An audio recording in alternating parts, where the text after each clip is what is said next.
He shoved the double doors open so hard they cracked against the wall.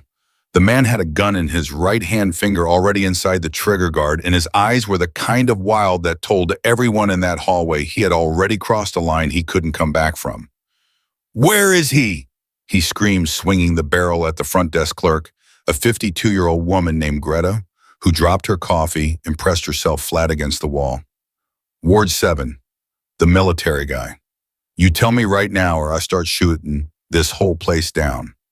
A child somewhere in the pediatric unit began to cry, and nobody, not one single person on that floor, moved to stop him. If you're new to this channel, hit that subscribe button right now and follow this story all the way to the end. Drop a comment telling me what city you are watching from. I want to see just how far this story travels.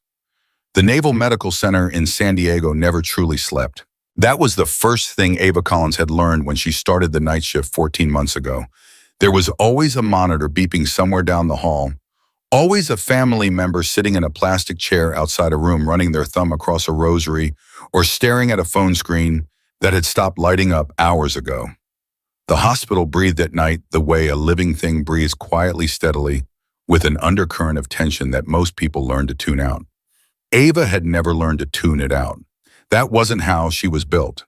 She was 27 years old, 5'6", and carried herself with a kind of stillness that people sometimes mistook for shyness. Her dark hair was pulled back tight under her scrub cap, and her movements through the pediatric ward were precise and economical. No wasted steps, no unnecessary gestures. She checked vitals the way a musician plays scales. Not because she was showing off, because it mattered, and because she knew what happened when you got sloppy. Her supervisor, charge nurse Brenda Kwan, had told her during her first week that she had the best hands on the floor. Ava had nodded and said thank you and gone back to work. She wasn't here to collect compliments. Dr. Rick Harmon had a different opinion. He had formed it quickly the way men like him tended to form opinions fast, loudly, and with absolute confidence that he was right. He was 41 head of trauma surgery, and he had the kind of credentials that filled a wall and the kind of ego that filled a room. He'd seen Ava twice in her first month and decided she was competent but unremarkable. A solid technician, someone who would do her job adequately and never surprise anyone. He had said as much to his colleague, Dr. Priya Nair, in the break room one Thursday evening when he thought no one else was listening. "She's fine," he'd said, pouring himself a coffee. "Careful, methodical, but there's no instinct there. You can't teach instinct." He'd tapped the side of his head. "Either you have it or you don't." Ava had been standing 6 feet away at the sink washing her hands. She hadn't turned around. She hadn't said a word. She had dried her hands, dropped the paper towel in the trash, and walked back out to the floor. Dr. Priya Nair had watched the whole thing and said nothing either. But she had looked at Ava's back as she left, and something in her expression suggested that Dr. Harmon had just made a very common mistake about a very uncommon person. It was 2:17 in the morning when Ava first heard it, not the shouting that came later. What she heard first was the door at the end of the hall, the crash of it, the specific percussive bang of a door being opened by force rather than by hand. She was at the nurse's station, updating a chart for a 9-year-old named Marcus, who'd had his appendix out that afternoon, and her fingers stopped moving on the keyboard before her brain had consciously registered why. She listened. Footsteps. Heavy, uneven. One person moving fast. And underneath that, a voice low and pressurized the way a voice sounds when someone is trying to hold something back and failing. Greta, the desk clerk at the far end of the floor, looked up from her monitor. "What was stay down?" Ava said, quietly, not a shout, just a direction delivered with enough weight that Greta didn't question it. She slid out of her chair and pressed herself below the desk without another word. Ava stood up from the nurse's station. She did not run. She did not reach for anything. She simply stood up and turned toward the sound, and her entire body went through a shift that no one in that hospital had ever seen before, and no one standing there would have been able to describe properly afterward. It wasn't tension exactly. It was the opposite of tension. It was the stillness of a system coming fully online. The man came around the corner at the far end of the hall 30 seconds later. He was mid-40s maybe, heavy set, wearing a dark jacket over a gray shirt that had sweat soaking through it at the collar. His hair was cut short, military adjacent, and his jaw was set so hard You could see the muscle jumping in his cheek from 20 feet away. The gun was a Glock semi-automatic, and he was holding it in a two-handed grip that told Ava he had some training or had at least handled weapons before. His hands were shaking slightly. Not from weakness, from adrenaline and rage and whatever particular combination of desperation and grief had brought him here at 2 a.m. "Ward 7, he shouted again, and his voice bounced off the walls and came back at them like something trapped. "Somebody tell me which room." Right now, a young male nurse named Derek, 24 years old, and 3 months out of school, froze at the entrance to room 712, his mouth open, and nothing came out. He looked like a man whose nervous system had temporarily gone offline. "Hey!" The man swung the gun toward Derek. You work here. Which room?" Ava started walking. Not toward Derek, toward the man with the gun. Slowly, hands visible at her sides, chin slightly down, eyes tracking everything, the gun, the hands, the angle of his shoulders, the position of his feet. She was already calculating. "Sir," her voice was calm and level and carried through the hall without strain. "I'm a nurse. My name is Ava. I need you to look at me." The man's eyes swung to her. "Back off. This doesn't involve you." "I'm not backing off," she said simply. "But I'm not a threat to you either. I need you to hear me. There are children on this floor, sick kids who are sleeping 20 feet from where you're standing right now. Whatever you came here for, this is not the way to get it." He stared at her. Something flickered across his face, not softness exactly, more like the first crack in something that had been wound too tight for too long. "You don't know what I came here for." "You're right," Ava said. She stopped walking. She was roughly 15 feet from him now, close enough to read him, far enough to give him space. "I don't, but I'd like to. Tell me." Behind her, she could hear Derek finally moving slowly, thank God backing toward the stairwell. She didn't turn around. She kept her eyes on the man with the gun and let the peripheral track everything else. "My brother," the man said, and his voice cracked on the second word. Just barely, a fracture, not a break. "My brother is in this hospital. Ward 7, he's a Marine, got hurt on a training exercise 2 weeks ago, and they won't tell me anything. His commanding officer has a communication blackout in place, and nobody will give me a straight answer, and I drove 11 hours because nobody will tell me if he's even alive." The gun was still raised, but his hands were shaking harder now. "What's his name?" Ava said. The man blinked. "What?" "Your brother. What's his name?" A pause. James Kowalski, Staff Sergeant." Ava nodded. "Okay, James Kowalski. I'm going to find out which room he's in, and I'm going to take you to him. But I need you to put the weapon down first. Because if you walk into your brother's room with a gun in your hand, the first thing he's going to see when he opens his eyes is you in handcuffs. And I don't think that's what either of you want." The silence that followed was the longest 15 seconds Ava had experienced in 14 months of night shifts. Then slowly the man lowered the gun, and Ava breathed, not visibly, not in any way anyone else in that hallway could have detected, but something behind her sternum released just slightly, and she let it. "Thank you," she said.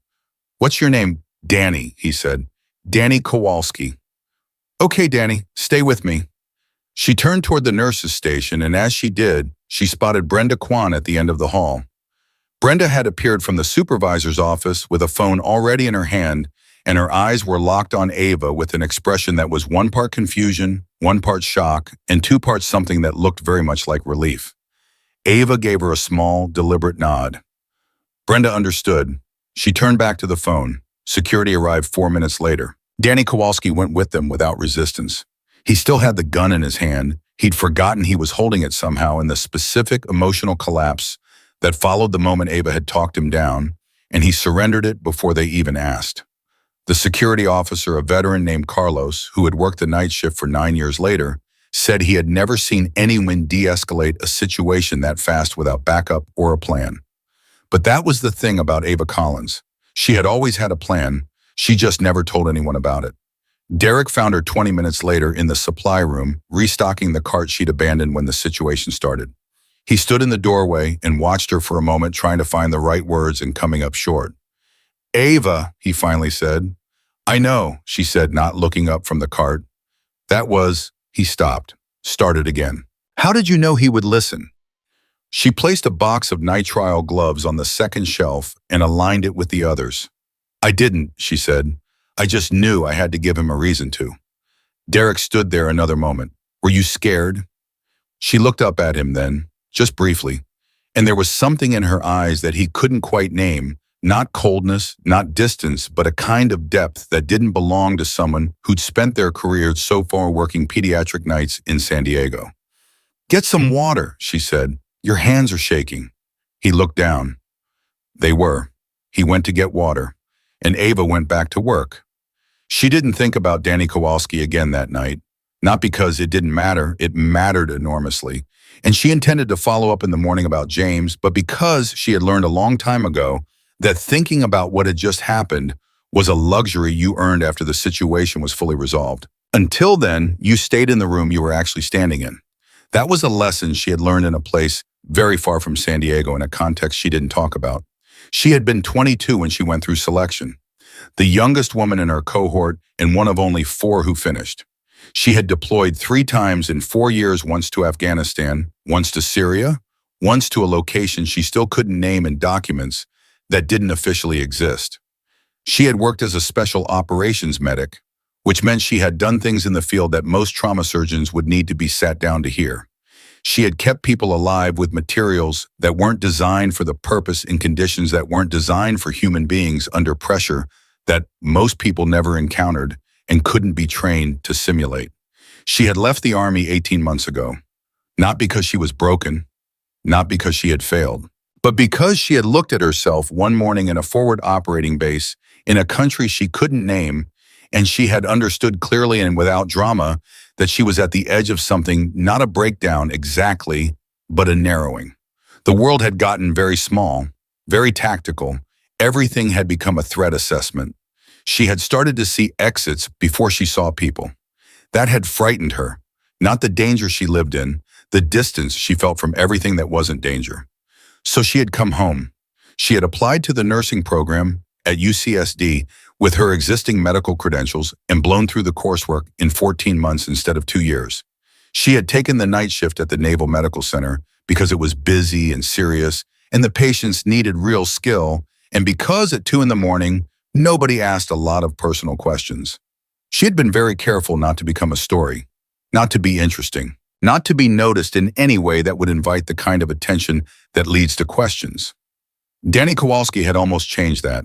She filed the incident report at 3:45, and she wrote it the way she wrote everything, precisely factually with no adjectives that weren't necessary.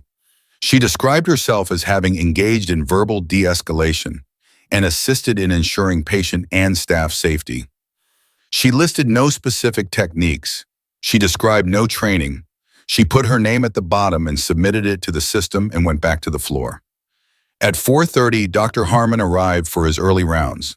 He didn't usually come to the pediatric floor, but he had heard about the incident from the night security chief who had called him directly because Harmon sat on the hospital's safety committee.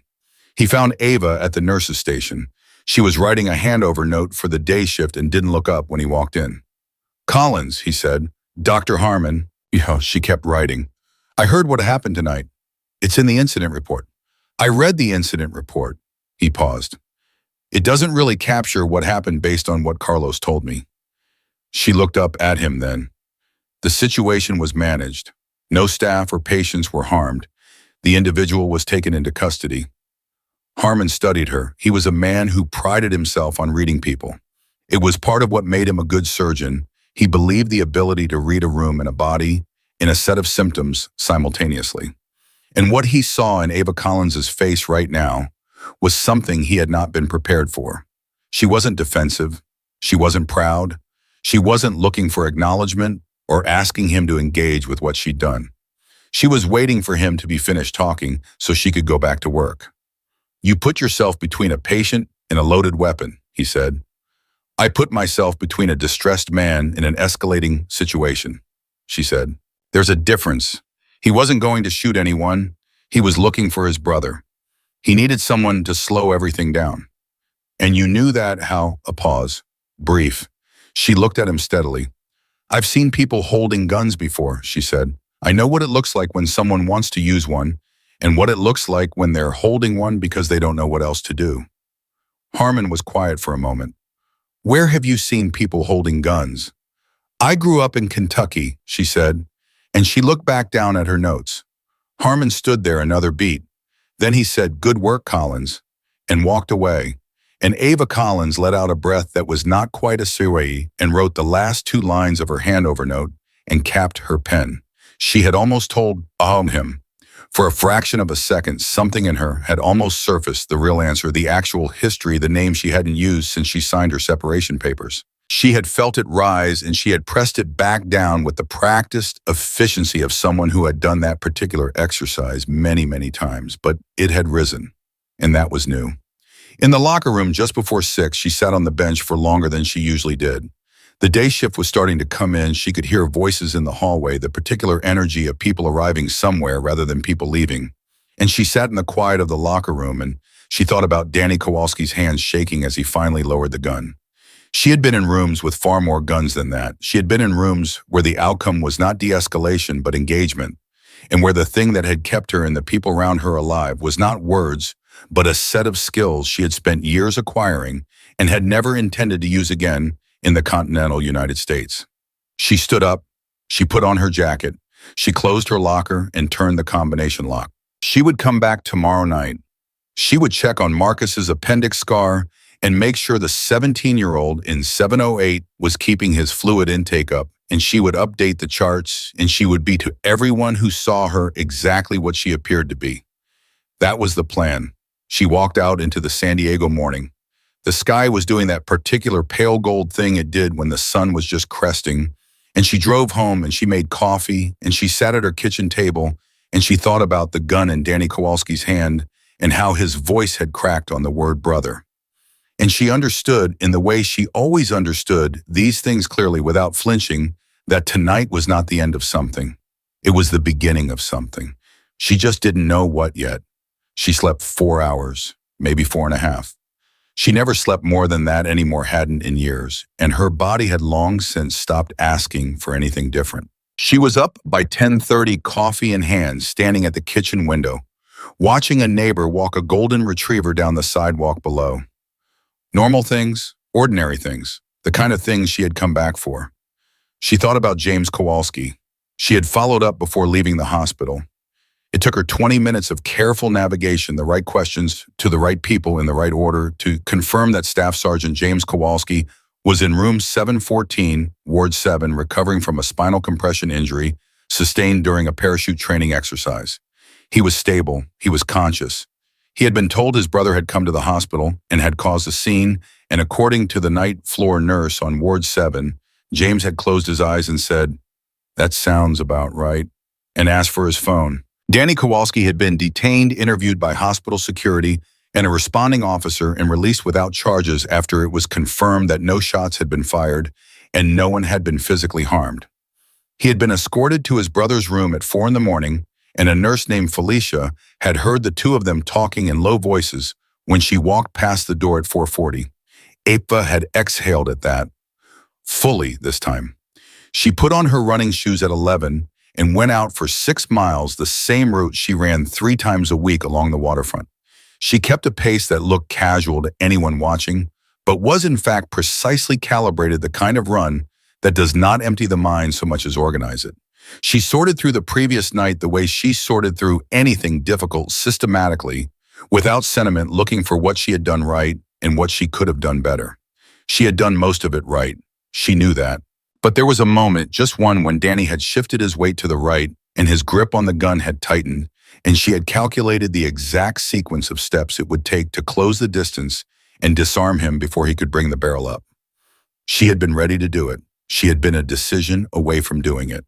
And if it had come to that, there would have been no hiding anything from anyone. That was what stayed with her. Not the fear. She hadn't been afraid. She was aware that was a strange thing to say, and she didn't say it to people because she knew how it sounded, detached, cold, like something was missing from her rather than something being present. But it was the truth. In those moments, fear was not the dominant thing. Focus was, the kind of focus that made everything else go quiet. What stayed with her was how close she had come to becoming visible. She finished her run, showered, ate, and spent the afternoon doing what she did on most afternoons before night shifts. She read. She did a crossword. She called her mother in Louisville, who talked for 40 minutes about a neighbor dispute involving a fence and a dogwood tree. And Ava listened and asked the right questions and laughed in the right places. And when they hung up, she sat very still for a few minutes in the way she sometimes did after phone calls home. The particular silence of someone who loves a place they can never fully go back to. She arrived at the hospital at 10:45 that night. She could feel it the moment she walked through the staff entrance. Not a physical thing, no change in temperature or sound or light, just the specific quality of attention that happens when people know something about you that they didn't know before.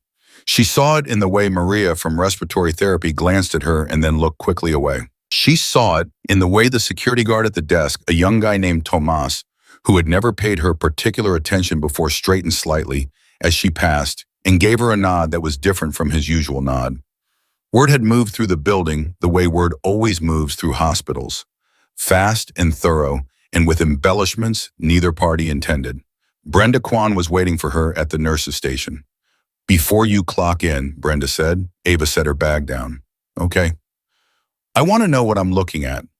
Brenda was 53 years old and had been a charge nurse for 19 of those years, and she had a face that had long since stopped performing emotions it wasn't actually feeling. Right now it was performing focused, careful interest. "Because what I saw last night, the way you moved, the way you talked to that man, that's not in the nursing curriculum, Ava." "I had a high-stress upbringing," Ava said. Brenda looked at her for a long moment. "That's not an answer." "I know." Another moment, Brenda exhaled slowly through her nose. "Are you a danger to anyone on this floor?" "No." "Are you going to do something that's going to cause me a paperwork problem I can't manage?" The edge of Ava's mouth moved, not quite a smile, but the architecture of one. Unintentionally, Brenda picked up her clipboard. "You're on rooms 710 through 718 tonight. Marcus in 712 has been asking for you. He wants to show you something he drew." She paused. "He drew a nurse who he says saved him from a bad dream. It looks like you." Ava picked up her bag. "I'll go see him first." She was halfway down the hall when Brenda called after her. "Collins," Ava stopped, turned. "I'm glad you were here last night." A pause. "I'm going to keep being glad about that and not ask any more questions, for now." Ava looked at her. "Thank you, Brenda." She meant it. Marcus was 9 years old and had the particular brightness of a child who had been sick enough to be scared and was now on the good side of that and wanted everyone to know it. He had drawn a picture in purple crayon that was as promised a nurse. She had a cape in the drawing, which Ava noted and did not comment on. He showed it to her with the urgency of a child presenting evidence. "That's you," he said. "I see that." "You have a cape in real life," he said confidently. "You just hide it." Ava sat on the edge of the chair beside his bed. "What makes you think that?" "Because my mom told me about last night." His eyes were very wide and very serious. "She said you stopped a bad man." "Your mom is exaggerating," Ava said. "I talked to a man who was having a very bad night. There's a difference, Marmarjam." Marcus considered this with the full solemnity of a 9-year-old. "Did it work?" "He got to see his brother," Ava said. Marcus appeared to accept this as a satisfying outcome. He folded the picture and held it out to her. "You can keep it." She took it. She folded it once more and put it in her scrub pocket and went back to work. The first 2 hours of the shift were quiet in the way night shifts sometimes are, a controlled kind of quiet that still requires constant attention. She changed dressings, monitored vitals, updated charts. She checked on the 17-year-old in 708 whose name was Caleb and who was recovering from a kidney procedure and was bored to the point of desperation and wanted to talk about basketball. She talked to him for 7 minutes about basketball, none of which she retained, and she made a note to bring him something to read tomorrow. At 12:40, Derek found her in the hallway. He looked better than he had the night before, less pale, less shaky, but there was something working in his face that hadn't resolved itself yet. He fell into step beside her, and they walked together for a moment before he said anything. "Can I ask you something?" "You're going to ask me something regardless," she said. "Fair." He was quiet for another few steps. "Last night, when he pointed the gun, you just walked toward him like it was He stopped, searched for the word, like it was nothing. It wasn't nothing, she said, but you weren't scared. She didn't answer immediately. She was checking the board as they passed the station, running a quick mental tally of the floor's status. Being scared and being frozen are two different things, she finally said. One is a feeling, one is a choice. Derek thought about this. So you were scared? I was assessing, she said. That's what I do when the stakes go up. I stop feeling and I start looking. Where did you learn that? She glanced at him. He was 24 in earnest, and she did not dislike him. Same place you learned how to start an IV on the first try, she said. Practice. He let it go. She was grateful for that. At 1:15, she heard her name over the intercom. Not her name exactly, her badge number called to the administrative wing. That was unusual for a night shift. Administrative didn't typically activate at 1 in the morning unless something significant had happened. She told Brenda where she was going and walked to the administrative wing with the measured pace of someone who was not particularly worried and was not going to perform worry. She didn't feel. The office belonged to a woman named Harriet Fulton, the hospital's director of clinical operations. Harriet was 58, wore reading glasses, pushed up into silver hair, and had the bearing of someone who had spent decades in rooms where decisions got made. She was not alone. Sitting across from her desk was a man Ava didn't recognize, 40s lean, dark hair going gray at the temples, wearing a suit that was good quality, but slightly rumpled in the way that suggested he had traveled in it. He stood when she walked in. Miss Collins, Harriet said, please sit down. Ava sat. She looked at the man in the suit. This is Agent Daniel Reyes, Harriet said carefully. He's with the Department of Defense's Criminal Investigative Service. He contacted us this morning regarding last night's incident. Ava looked at Reyes. He had the particular quality of stillness that she recognized not from civilian life, not from hospital corridors, but from rooms with classified briefings and people who knew how to listen without showing it on their faces. Ms. Collins, Reyes said, and his voice was measured, not unfriendly. I read the incident report you filed. I also spoke with the security officer on duty and 2 of the nursing staff who were present. Okay, Ava said, the accounts I received don't match what you wrote in the report. The report is accurate. It's factually accurate, he said. It's also, let's say, incomplete, in ways that are interesting to me. He put a folder on the desk but didn't open it. You positioned yourself between an armed subject and potential victims. You conducted a verbal de-escalation that took less than 4 minutes, and you maintained enough situational awareness to simultaneously coordinate exit routing for a staff member and monitor the subject's physical cues throughout. He tilted his head slightly. That's not nursing school. The room was very quiet. Ava looked at the folder on the desk. She already had a reasonable estimate of what was in it. You're not just DCIS, she said. A beat. Then almost imperceptibly, the corner of his mouth moved. No, he said. I'm not just DCIS. Harriet Fulton, to her credit, kept her face entirely neutral. Whatever she had been expecting from this conversation, she was adapting to it in real time. What do you want? Ava asked. Right now, just a conversation, Reyes said. I want to understand who I'm talking to. Because the picture your record paints and the picture from last night don't line up. And when things don't line up in my line of work, I pay attention. My record is accurate. Your nursing record is accurate, he said. Your military record is, well, most of it is above my clearance level, which is interesting in itself. He leaned back. You were Special Forces, 18 Delta, medic, 3 deployments, and then you separated and you ended up here. He paused. Most people who do what you did don't end up doing night shifts in pediatrics. Most people who do what I did don't want to talk about it, she said. Fair point. He was quiet for a moment. I'm not here to blow your cover, Ms. Collins, or whatever it is you'd call what you've been doing here. I'm here because we have a situation and you came to my attention in a specific way at a specific time, and that doesn't usually happen by accident. Something sharpened in Ava's chest. What situation? He looked at her steadily. Staff Sergeant James Kowalski, he said. The man your visitor came here looking for last night. The name landed differently the second time she heard it in the last 24 hours. Ava kept her face exactly where it was. What about him? He didn't sustain that injury in a training exercise, Reyes said. That's the cover story. The real story is above classification levels I can discuss in this room. He glanced at Harriet. No offense. None taken, Harriet said in the tone of someone who was very much taking some. What I can tell you, Reyes continued looking back at Ava, is that Staff Sergeant Kowalski was on a mission that went wrong in a way that has implications for ongoing operations. He has information. Someone knows he has that information. And whoever that someone is, they are not the type to wait politely while he recovers. He let that sit for exactly the right amount of time. The man who came in here last night with the gun, he wasn't acting alone. The air in the room changed. Ava's voice stayed perfectly level.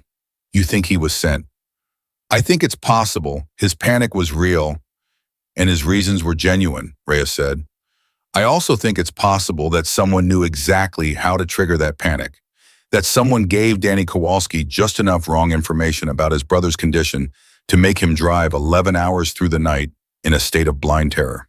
He paused, and that someone may have wanted to see what happened when an armed man walked into Ward 7. Who responded? How? What security looked like? What the protocols were? Ava understood immediately. She felt the understanding settle through her like cold water. They were mapping the hospital, she said. That's my working theory, Reyes said. She looked at the folder again, and I made myself visible.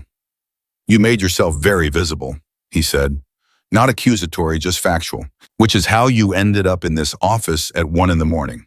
Harriet cleared her throat carefully. Should I be contacting the board about increased security measures? Not yet, Reyes said. If we change security protocols before we understand the full picture, we tip our hand. He looked at Ava. What I need right now tonight is someone who can be where James Kowalski is. Someone who has the medical cover to be there around the clock without raising questions. Someone who has the skill set to identify a threat before it becomes a crisis. He paused. And ideally someone who already knows what she's looking at. The silence stretched. Ava heard distantly the intercom down the hall paging someone to the 3rd floor. She heard the elevator. She heard the particular nothing sound of a building at 1:30 in the morning that was full of people trying not to make noise. This isn't my life anymore, she said. Her voice was quiet and even. I understand that. I left that behind, deliberately. I had reasons. I know. And you're sitting in that chair asking me to walk back into it. Reyes leaned forward slightly. Miss Collins, I'm sitting in that chair telling you that there is a man 40 meters from this office who may be in danger, who has information that people have already demonstrated they're willing to use extreme measures to obtain, and who has a brother who drove 11 hours through the night because he loves him. He paused. I'm not asking you to go back to anything. I'm asking you to stay exactly where you are and do what you already did last night, see what other people miss, and be ready when it matters. She looked at him for a long moment. She thought about James Kowalski in room 714. She thought about Danny in the hallway, hands shaking, voice cracking on the word brother. She thought about Marcus's purple crayon and the cape he had drawn because he was 9 years old and still believed that the people who protected you were the evidence of it on the outside. She thought about the version of herself she had constructed here carefully and over time, and how close it had already come to coming apart. Then she thought about something her team sergeant had said to her a long time ago, in a country she still couldn't name, in documents that didn't officially exist. He had said it the way he said most important things, without ceremony, looking at something else. He had said the problem with people like us is that we don't stop being what we are just because we stop doing the job. We just stop being useful. She had disagreed with him at the time. She was less sure now. I want full information, she said. Everything you have on Kowalski's mission in the threat picture. I'm not walking into a room blind. Agreed, Reyes said. And I stay in my role. I'm a nurse. That doesn't change. Understood. And if I assess the situation and determine that the threat has escalated beyond what I can manage in this context, we have a conversation immediately. Not after. You have my number, he said, and slid a card across the desk. She picked it up. She looked at it once. Then she stood. I'm going back to my floor, she said. Send me what you have. She walked out of Harriet Fulton's office and down the administrative corridor and back toward the pediatric ward, and the card was in her scrub pocket next to Marcus's drawing, and her hands were steady, and her face was the face she always wore, calm, precise, unreadable, and somewhere just below the surface of all of that, something had shifted. She had spent 14 months building a quiet life. She had been careful and methodical, and she had stayed small on purpose, taken up no more space than the work required, drawn no attention, invited no questions. And now here she was, walking back to a pediatric ward, and at 1:30 in the morning with a federal agent's card in her pocket and a mission she hadn't asked for, and a man down the hall whose safety had just become, whether she wanted it to be or not, her problem. She had known this was the beginning of something. She just hadn't expected it to announce itself this fast. She clocked back in. She picked up her charts. She checked Marcus's vitals. He was sleeping, breathing evenly, the purple crayons still on his bedside table, and she walked the length of the floor, once cataloging everything she saw, the way she always cataloged, methodically and without expression. Then she paused at the end of the hall and looked toward the stairwell that connected to Ward 7. She took out her phone. She pulled up the hospital directory. She found Ward 7's night nursing station, and she dialed the extension. A woman picked up on the second ring. "Ward 7, this is Collins from Pediatrics," Ava said. "I need to do a courtesy check on a patient.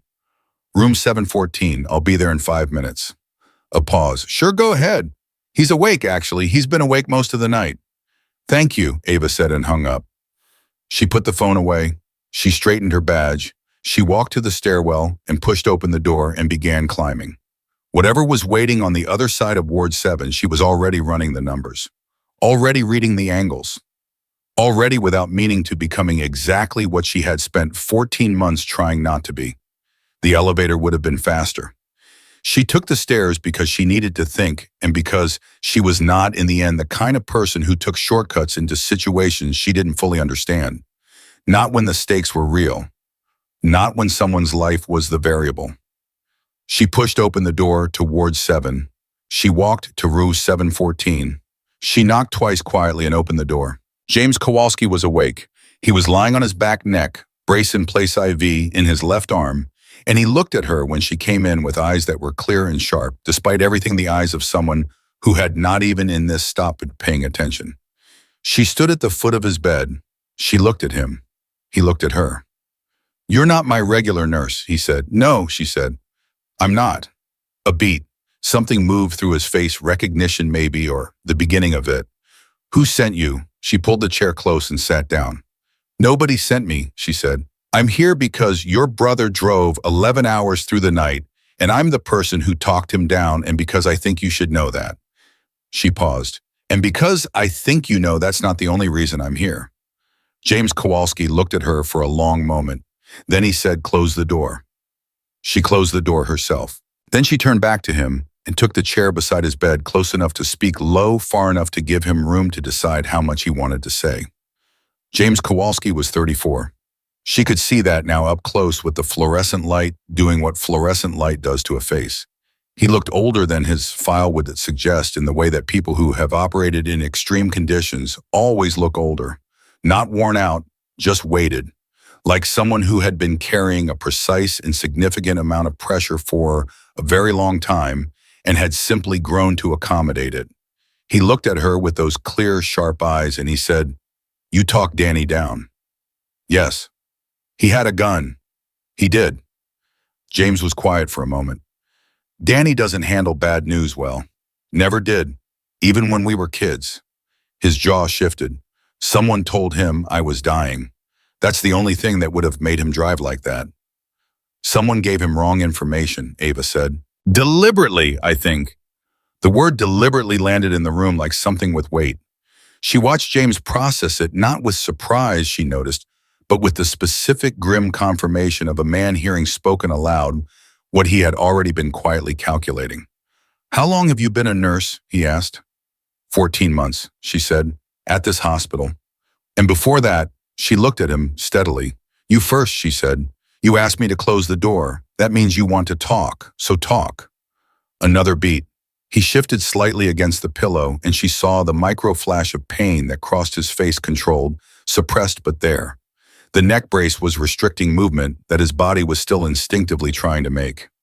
The mission briefing said it was a training exercise, he said. That's what went into every official record. Routine parachute training. Spinal compression from a hard landing. He paused. None of that is true. I know, she said. Something in his eyes sharpened. You know. I was told some of it an hour ago, she said. Not the details. Just enough to understand that you're not safe here and that whatever you were doing before you ended up in this bed, someone wants to make sure you don't talk about it. The monitor beside his bed beeped quietly, steadily. James stared at the ceiling for a moment. When he looked back at her, something had shifted in him, a decision made and settled. There's a name, he said. One name. That's all I have. One name and a set of coordinates and a transaction record that proves a supply chain that nobody is supposed to know about. He stopped. People have been trying to find that name for 2 years. I found it 6 weeks ago. 2 days later, the mission went sideways in a way that didn't feel random. Where is it? Ava asked. The information. Secure, he said. For now. A pause. But I'm in a hospital bed with a neck brace and a federal hold on my communication. And the only person who's walked into this room in the last 12 hours who doesn't feel like a liability is you, and I don't even know your name. Ava Collins, she said. What's your actual background? Ava Collins. She held his gaze. 18 Delta, she said. 3 deployments. I've been out 18 months. The silence that followed was not the silence of surprise. It was the silence of recalibration. She could almost see it happening behind his eyes, the reassessment, the repositioning of her in the specific geography of trust that people with their kind of history maintained with compulsive precision. Why pediatrics? And he asked. Because children don't ask complicated questions, she said. Usually. The corner of his mouth moved. Not quite a smile, but something. Someone's coming, he said. That's not paranoia. That's pattern recognition. The hospital's security is good for a civilian facility. It's not good enough. He looked at her. The man who came in here last night with the gun, even if his reasons were genuine, someone, it is going to look at the security footage from that incident and learn things they wanted to know. That's already the working theory, she said. I was told as much. Who told you? A man named Reyes. James went very still. Daniel Reyes. You know him. I know of him, James said carefully. He's DOD, but he doesn't work for DOD. DOD, not directly. He's attached to a joint task force that doesn't have a public name and doesn't appear in any org chart I've ever seen. He paused. The fact that he's here in this hospital 12 hours after what happened last night, that's not a coincidence. He said the same thing about you coming to my attention, Ava said. He's right. James's voice was flat. Reyes doesn't show up unless the picture is bigger than whatever he's telling you it is. He looked at her with something that was not quite urgency, but close to it. What exactly did he ask you to do? Stay close to you, identify threats, manage the situation if it escalates. And you agreed. I'm here, aren't I? He was quiet. His right hand, the one without the IV, moved slightly against the bedsheet, not restless, just the hand of a man who would rather be doing something and was constrained from doing it by circumstance and a spinal injury. He didn't tell you everything, James said. I assume that. The name I found, he said, it's not an external actor. It's not a foreign operative or a contractor. It's someone inside. He let that land. Someone with enough access to redirect supply chains without triggering audits. Someone with enough authority to put a communication blackout on a Marine who gets injured in the field. Someone who knew where I was going to be and how to make what happened to me look like an accident. Ava said nothing. She was very still. Reyes knows this, James continued. He's known it longer than I have. The reason he's here is not just to protect me. It's to see who comes through that door. He met her eyes. That's the actual mission. This hospital is a controlled environment. They're waiting to see who shows up. The understanding hit her fully and without softness. She had been right. The hospital was a trap. She just hadn't understood who was in it. And now I'm in it with you, she said. Now you're in it with me, he said. She thought about Reyes's card in her pocket. She thought about the way he had said, I'm not asking you to go back to anything, and she thought about how that sentence had the particular smoothness of a line that had been prepared. She had walked into this with her eyes open. She would not pretend otherwise.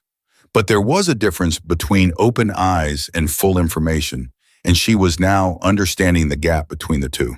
Is there anyone in this hospital you don't trust? She asked. James considered this carefully. The man who's been doing my overnight vitals check. He came in at 11 and at 2. Both times he spent longer than necessary at the monitor on the left side of my bed, the one closest to the wall. He paused. He wasn't reading my vitals. He was looking at the window.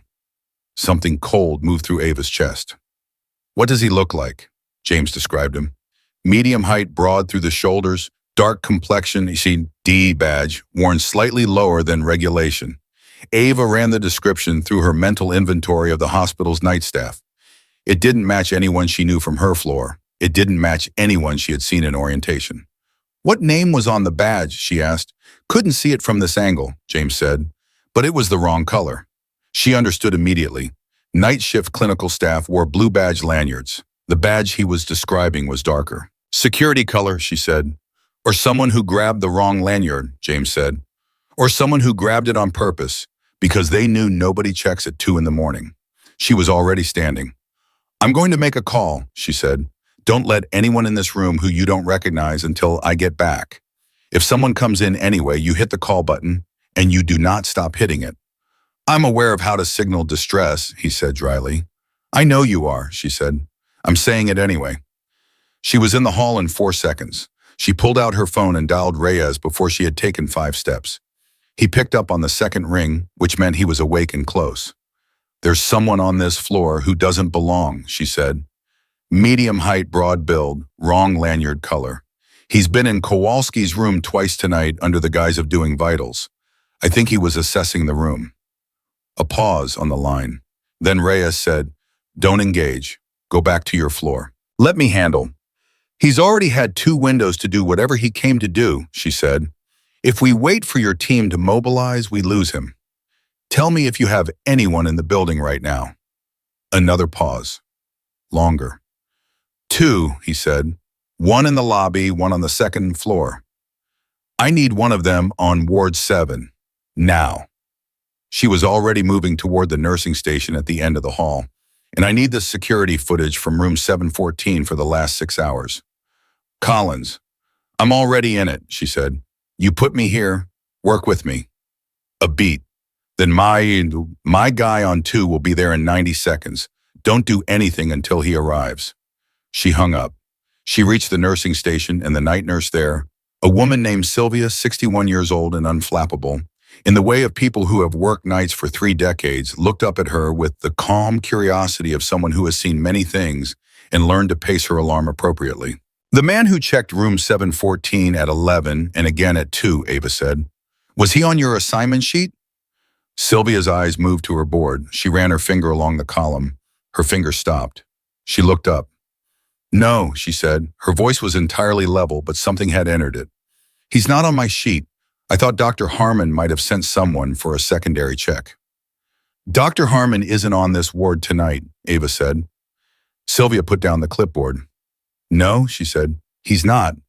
They looked at each other for exactly 1 second. Then Sylvia reached for her phone and Ava turned back toward the hall.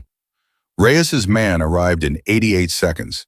She knew he was agency before he said a word. It was in the movement, the quality of attention, the way he scanned the hall in one pass and oriented to her without being told who she was. His name was apparently not relevant because he didn't offer it.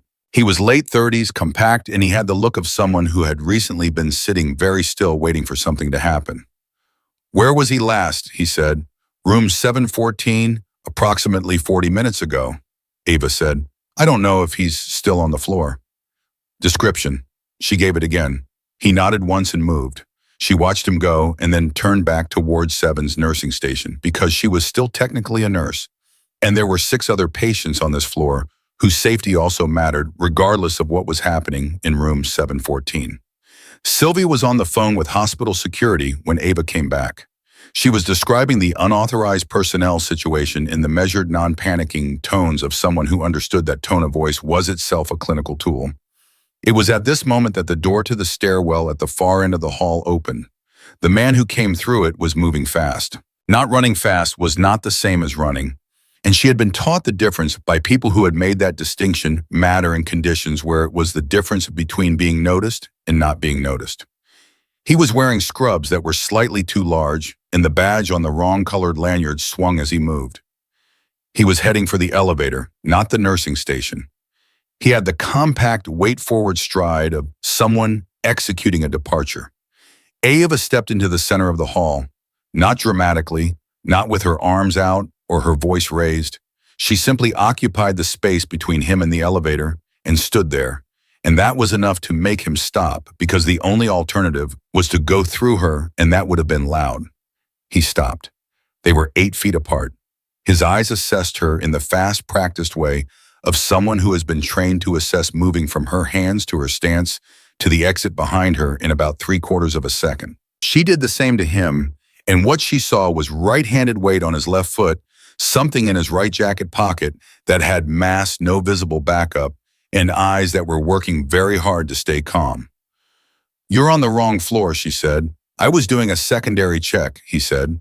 His voice was good, controlled and reasonable. "Dr. Harmon ordered it." "Dr. Harmon is not on duty tonight," she said, "and you're not on the assignment sheet." A half-second pause, the kind of pause that is not actually a pause, but a recalculation. "There may have been an administrative error. I can go back to the desk and—" "What was his blood pressure at 11, she said. He looked at her. "James Kowalski," she said.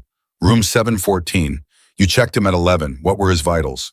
The half-second became a full second. And in that full second, Ava understood completely that he did not know, and that he knew she knew, and that the situation had arrived at the point where words were no longer the primary tool either of them was thinking about. He moved first. Or rather, his right hand moved first toward the jacket pocket, and Ava was already moving before his shoulder completed the rotation. She closed the distance in 2 steps, her left hand catching his right wrist before the hand cleared the pocket, her right forearm coming across his chest in a redirect that used his own forward momentum to turn rather than stop him. The wall arrived for him faster than expected. His right hand was still caught. He was off balance and pinned, and it had taken approximately 2 seconds, and neither of them had made a sound above the level of a sharp exhale. He tried to recover. She already had his wrist at the angle where trying harder would break something. "Don't," she said quietly, just that word, in a tone that people with his particular training recognized as coming from someone with the same particular training. He went still. Reyes's man came around the corner from the adjacent corridor at a run, took in the situation in one look, and had cuffs on the man's wrists before Ava stepped back. She stepped back 2 steps and straightened her scrub top and breathed. Sylvia appeared at the end of the hall. She looked at the man now secured against the wall. She looked at Ava. She said very calmly, "Should I call it in as a security matter or a medical incident?" "Security," Ava said. "He's not hurt." "Are you—" Ava looked at her hands, steady. "No." "Good." Sylvia turned back to her desk and picked up the phone. The next 20 minutes were controlled chaos in the specific way of institutions managing events they were not designed to manage. Security came. Reyes appeared in person, having apparently been closer than he indicated on the phone. The man with the wrong lanyard was taken away in a way that was notably quiet, not through the front, not with any of the procedural visibility of a normal hospital security situation. Reyes's people were efficient and they were thorough, and they moved through the ward 7 hallway like water through a space, filling it and then clearing it without leaving a trace. Dr. Harmon arrived at 3:40. She didn't know who called him. It might have been Harriet Fulton. It might have been someone on the safety committee. It might have been the simple hospital internal gravity of events that pulls certain people toward their center regardless of the time. He came through the stairwell door in street clothes over which he had pulled a white coat, which meant someone had interrupted something civilian, and he looked the way Ava had only seen him look once before, not confident, not in command, but genuinely uncertain. He saw her at the nursing station. He stopped. "Collins," he said. "Dr. Harmon, I'm being told—" He stopped, looked at Reyes, who was standing slightly to the side with his arms crossed and the expression of a man managing a situation he did not intend to fully explain.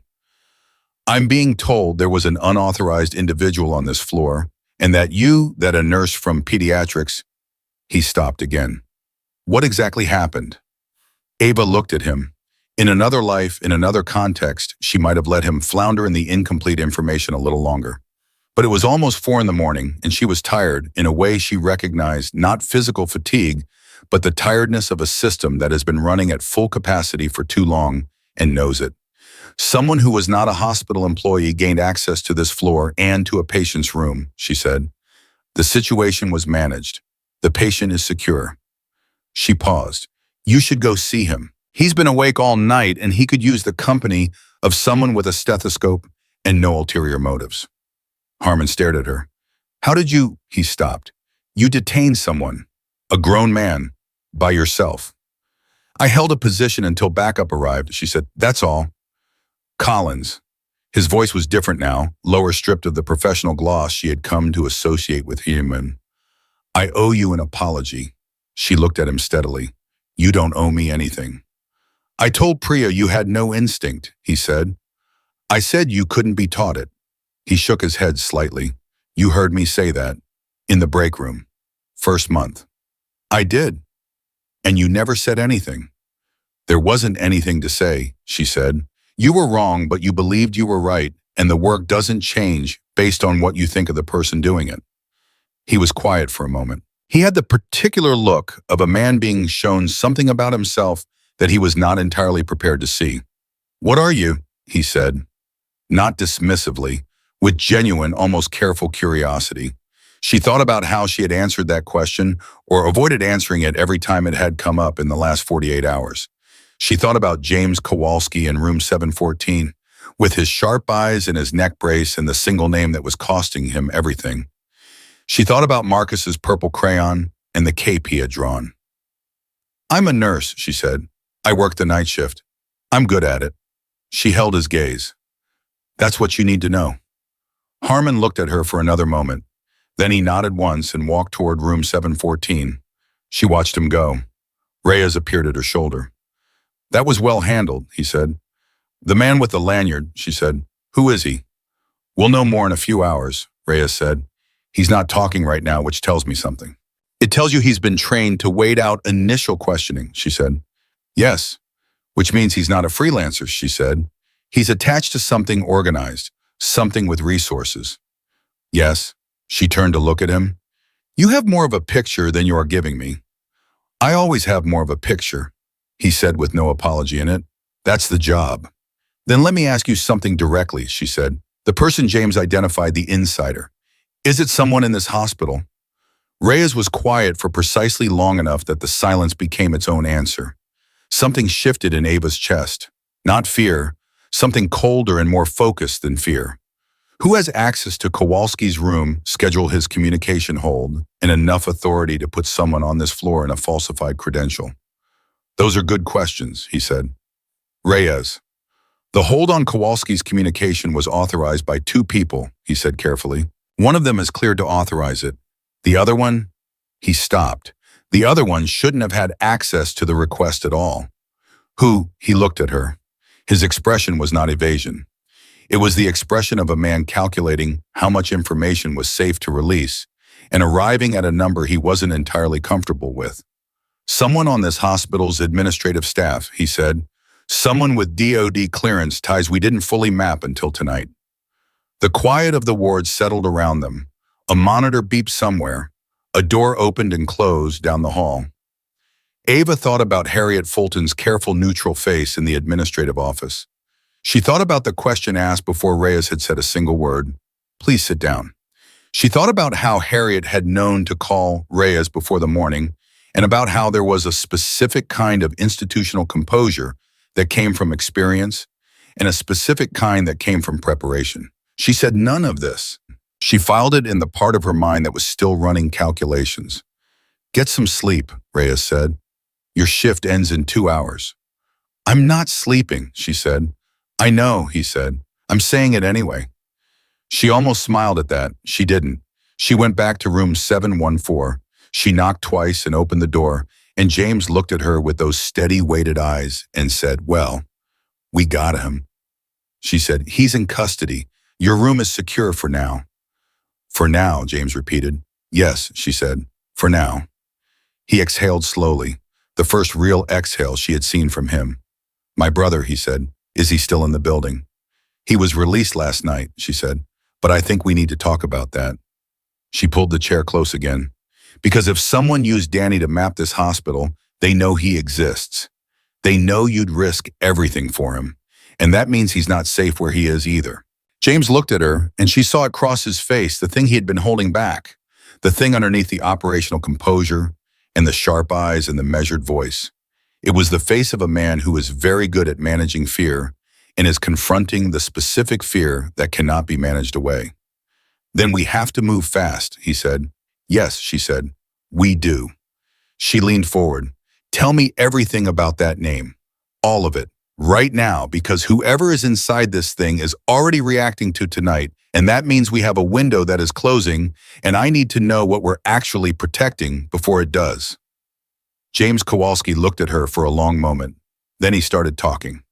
James talked for 41 minutes. He spoke the way people who have been trained in secure environments speak, low, even without unnecessary elaboration, but with the precise density of someone who understands that every word either serves the picture or clutters it. Ava listened the same way she always listened when the stakes were real, without interrupting, without reacting visibly, letting each piece of information find its place in the structure she was building in real time. The name was Whitmore. Colonel Adrian Whitmore, currently assigned to the Office of Defense Cooperation at the Pentagon, with a secondary attachment to a Joint Logistics Command that managed supply routing across 3 active theater zones. On paper, Whitmore was a 30-year career officer with an impeccable record, decorated, respected, the kind of man whose name appeared on the short list for promotion boards, and who gave speeches at military colleges about integrity and institutional values. Off paper, Whitmore had been redirecting a portion of classified equipment shipments for 19 months. Not weapons, James said. Not the kind of thing that shows up in arms trafficking reports. What he had been moving was something quieter and more dangerous, targeting data. Coordinates, timing windows, route intelligence. The kind of information that didn't look like a weapon until someone used it, and then it looked like an ambush. 3 operations had gone wrong in the window that James had traced. 7 American personnel killed. 11 more wounded. Every incident officially attributed to enemy intelligence gathering. All of it, James believed, was Whitmore. And 6 weeks ago, James had found the transaction record that proved it. "How?" Ava asked. It was the first word she had said in 40 minutes. "Accident," he said. "That's the thing about this. It wasn't brilliant work. I was following a supply discrepancy in a logistical audit that was 3 levels below where Whitmore operates. A number that was 6 digits off in a transfer authorization. I pulled the thread because I'm the kind of person who pulls threads, and it came apart in my hands." He paused. "I had the record for 4 days before I could figure out who to give it to. Because the chain of command was compromised. Because I didn't know how far up it went," he said. "Whitmore has people, not just outside, inside. People who knew what I had found before I had fully understood what I was looking at. That's the only explanation for why the mission went sideways when it did." "You said you found a way to get the record out," Ava said. "Where is it now?" James looked at her. The look carried weight. "If I tell you that you become a target." "I'm already in this room," she said. "The window for me not being a target closed last night." He held her gaze for a long moment. Then, "It's in 3 places. One is digital on a server that nobody knows I have access to. One is physical with someone I trust outside this building." He stopped. "The 3rd one is here." She waited. He shifted his right hand against the bedsheet and turned it palm up. "The second night I was here," he said, "I asked a nurse for something to write with. She thought I wanted to write a note to my family. I wrote 43 characters on a piece of medical tape and pressed it to the inside of this bed frame, bottom rail left side." Avia was already moving. She crouched beside the bed frame. She felt along the bottom rail with 2 fingers and found it a strip of white medical tape barely distinguishable from the frame itself, with a sequence of letters and numbers pressed into it in the fine, even hand of someone with very good motor control. She didn't peel it off. She looked at it, read it once, and stood up. "You memorized it," James said. "Yes." He looked at her with an expression that was not quite admiration and not quite relief, but lived somewhere between the two. "That's an access key," he said, "to the digital record. You need a second key to use it, which is held by my contact outside." His name is Garrett, Frank Garrett. He's retired Army, lives in Oceanside. If something happens to me, nothing is going to happen to you, she said. You don't know that, he said, not harshly, just accurately. No, she admitted, but I'm operating on the assumption that it's true because the alternative is less useful. She looked at him. I need you to do something right now, tonight, before this shift ends. What? I need you to contact Reyes directly, not through the hospital system, not through any channel that went through administrative authorization, and tell him about Whitmore. The name, the evidence, the locations. All of it. James was quiet. I don't fully trust Reyes. I know, she said. I don't either, but we know Reyes is not Whitmore. What we don't know is who else in this building might be. She paused. Right now, the most dangerous thing is sitting on this information in a compromised environment. The name needs to be in motion. If it's in motion, it becomes harder to suppress. James looked at her for a long count. Then he said, give me your phone. She gave it to him. He dialed from memory a number with no area code she recognized, and when someone answered, he spoke 6 words: Whitmore, confirm receipt, proceed to Garrett. Then he handed the phone back. She looked at it. Who did you just call? Someone who has been waiting for that call for 6 weeks, he said. Someone who is not Reyes and not anyone Reyes knows about. He met her eyes. I told you I didn't know who to give the information to. That's not exactly true. I knew who I wanted to give it to. I just needed to be certain the channel was still clean before I used it. And now you're certain. Now I'm certain enough, he said, which is all you ever get. At 5:17, Ava's phone vibrated. It was a message from Reyes. 4 words. We need to talk now. She excused herself from James's room and found Reyes in the hall outside the stairwell, which she was beginning to understand was his preferred location for conversations. He didn't want witness, good sight lines, acoustic privacy, multiple exit options. He had the look of a man who had been awake long enough that the performance of alertness had replaced the actual thing, but his eyes were still sharp. The man we detained tonight, he said without preamble. He talked. I thought he wasn't talking. He wasn't. Then we found something in his jacket pocket that changed the calculation. He paused. A burner phone, 1 contact, and a message sent 40 minutes before you intercepted him in the hall. His jaw was tight. The message said the target had been identified and the asset was in place. The cold moved through her again. A second asset. We think so. Someone already inside. Not someone who came in tonight, someone who has been here. He looked at her steadily. Collins, I need you to think carefully about who on this floor has regular access to Kowalski's room and the kind of proximity to act without drawing attention. She was already thinking. She had been thinking since James had said the word insider. She had been running the inventory since Reyes's first hint about administrative access, and she had been returning to the same entry in the list with the uncomfortable persistence of a conclusion that arrives before you are ready to say it out loud. Harriet Fulton, she said. Reyes said nothing. The night Danny Kowalski came in, Ava said, you contacted the hospital the next morning. Someone here knew to call you before morning. Harriet had you in her office the same night. She knew about the incident before it had fully cleared security. She paused. She has DOD clearance ties. She has access to the communication hold on James's room. She has administrative authority over every credentialing decision in this building. Yeah, she looked at him. And she was in the room when you told me about Whitmore's threat picture. Reyes was quiet for long enough that the quiet became a confirmation. We've been looking at Fulton for 72 hours, he finally said. We don't have enough to move. What do you need? Something that puts her in direct contact with the second asset, something that isn't circumstantial. He met her eyes, which is why I need you to understand that the next few hours matter more than anything that has happened in this building in the last 2 nights. Ava felt it then, the specific convergence of things she recognized from before. The point where a mission stops being preparation and becomes execution. Where the variables stop multiplying and the field narrows to the things that are actually in front of you. She had stood in this exact interior place in Afghanistan and Syria, in a country she still couldn't name, and the feeling was always the same, not excitement, not fear, but a kind of terrible clarity. What's the plan? She said. I need you to go back to your floor, Reyes said. I need you to act like nothing has changed. Your shift ends at 6:30. You check out normally, you walk out normally. He paused. But you don't actually leave. The second asset is going to move when they think the floor is transitioning to day shift, she said. That's our read, he said. Shift change is the highest noise, lowest attention window in the building.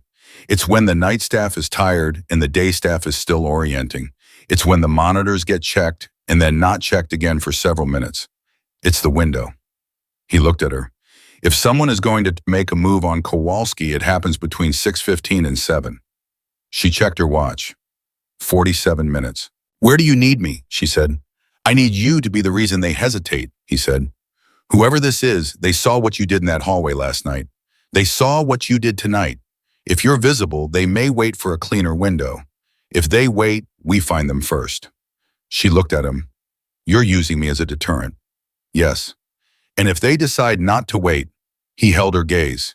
Then I need you to do what you did in that hallway. And I need you to do it fast. She thought about telling him she didn't work for him. She thought about reminding him that she had come back to this city to build a small, careful, quiet life, and that none of this had been in the design. She thought about the 9 months she had spent in that country she couldn't name, running on 4 hours of sleep, and the conviction that what she was doing mattered enough to cost her whatever it cost her. She thought about all of it, and she said, get your people in position. She went back to pediatrics. She finished her charting. She checked Marcus one final time, still sleeping, breathing slow and even, the purple crayon where she had last seen it, and she felt something move through her chest that was not tactical and not strategic, and was simply the feeling of a person who loves the work they do and is standing at the intersection of that work and something much larger and older than both. Derek found her at the nurse's station at 5:50. You look like you haven't slept, he said. I haven't, she said. The thing from last night, the guy with the gun, is that still? He stopped, read her face. Something is happening right now, isn't it? She looked at him. He was 24 and 3 months out of school, and he had shaking hands and a good heart, and he had been braver the previous night than he had known he was capable of being. Derek, she said, in about 30 minutes, I need you to be at the other end of this floor in the break room with the door closed. I need you to stay there until someone tells you it's clear. He stared at her. Ava, I'm not asking you to do nothing, she said. I'm asking you to do the specific thing that keeps you from becoming a variable in a situation I'm trying to control. Can you do that, A-Beat? He swallowed. Yes. Good. She touched his arm once briefly. You did really well last night. I mean that. He went. She turned back to the floor. At 6:03, Brenda Kwan appeared with the morning handover documents and looked at Ava with the particular scrutiny of a woman who has 19 years of reading people behind her. You're still here, she said. I'm still here, Ava confirmed. Should I be worried? Not about yourself, Ava said. Do me a favor. Take your handover to the break room early. Do the briefing there instead of the station. Brenda looked at her for a long count. Then she picked up the documents and walked toward the break room without a word, which was, Ava thought, one of the most professionally graceful things she had ever witnessed. At 6:11, Ava's phone vibrated. Rhea's second asset identified, 4th floor administrator. Moving now. Do not let Kowalski's room go unwatched. She was already moving toward the stairwell. She took the stairs towards 7 at a controlled pace, not running, not visible urgency, the pace of a nurse doing something with purpose. And she pushed through the door into the hall, and she stopped. Harriet Fulton was standing outside room 714, not moving, not knocking, just standing there with a tablet in her hands and the expression of someone who had arrived somewhere and was making a final calculation. She was dressed for the day. Had she never left? Had she come back early? And she had the quiet of a person who has decided something and is executing on it. She looked up when Ava came through the stairwell door. They looked at each other across 30 feet of corridor, and in that look, everything resolved, not dramatically, not with a spoken admission or a confrontation, in the way that two people who are both intelligent and have both been in this kind of situation before recognize each other across the space between them with total mutual clarity. Harriet knew that Ava knew. Ava knew that Harriet knew. She knew, and for one very long second, neither of them moved. Ms. Collins, Harriet said. Her voice was entirely composed. That composure was itself a revelation, a person in the wrong acting, confused or defensive, not calm. Calm was the tell. You're still on shift. I am, Ava said. She started walking, measured pace, toward her. Long night. It has been, Harriet said. She hadn't moved from outside room 714. Her hand shifted slightly on the tablet. Mrs. Fulton, Ava said, and she was close now, 15 feet, then 10. I'm going to need you to step away from that door. Something passed through Harriet's face. Not panic, something more controlled than panic and more frightening for that reason. I have authorization to access this patient's records. You have administrative authorization, Ava said, stopping 6 feet from her. You don't have clinical authorization, and you don't have clearance for what's in that room. She held the woman's gaze. I know about Whitmore. The name landed the way she intended it to, not as a question, not as a probe, but as a statement of possession. I know, not I suspect, not I've heard, I know. Harriet went very still. The composed expression held for another 2 seconds. Then something underneath it shifted, and what Ava saw in its place was something she had seen before in other faces in other places, the look of a person watching a structure they have maintained for a very long time begin to come apart. You don't understand what you've gotten yourself into, Harriet said.